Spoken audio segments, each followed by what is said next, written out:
Late one night, a young Peter Parker stumbles into his father's office, ransacked.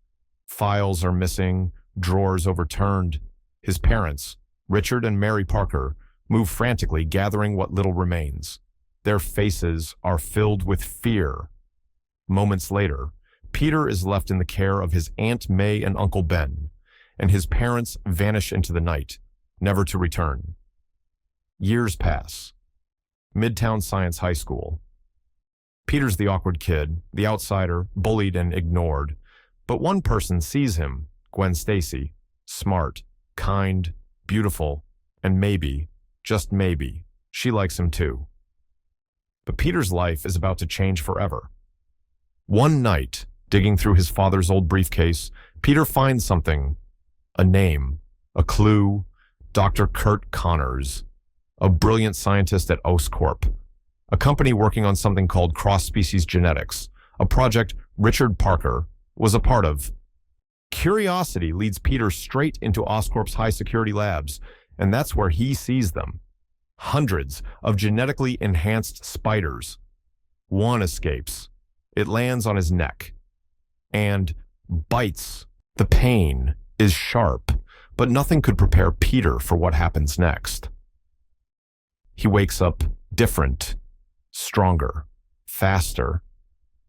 His reflexes, superhuman, his hands clinging to walls. Peter Parker is no longer just an ordinary teenager. He's something more. Meanwhile, Dr. Connors is fighting a battle of his own. His right arm is gone, and Oscorp wants results. He injects himself with an experimental serum, using lizard DNA to regrow lost limbs. It works.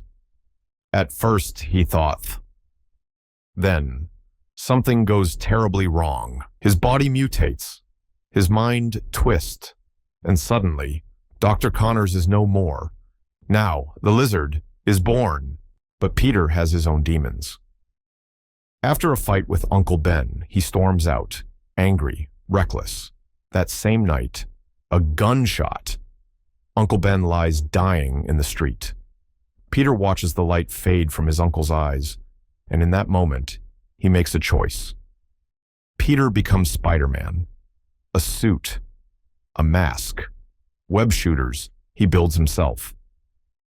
From that moment on, the streets belong to him. But across the city, the lizard emerges. His first attack, Williamsburg Bridge. Cars dangle over the edge. People scream. Chaos. But then, a flash of red and blue. Spider-Man swings into action. He saves civilians, but now the police have a new problem. Is Spider-Man a hero or a menace?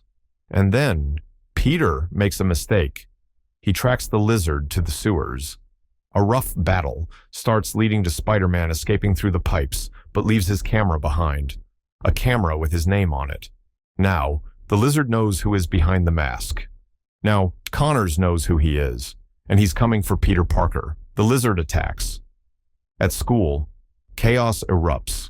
Walls crumble, students run, but Peter fights back. But the lizard's plan is bigger than revenge. He wants to turn all of New York into reptilian hybrids.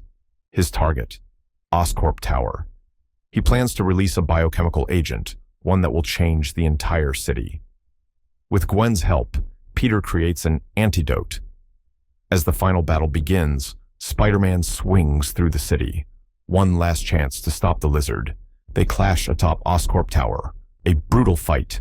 Glass shatters, the tower shakes, and just in time, Peter disperses the cure.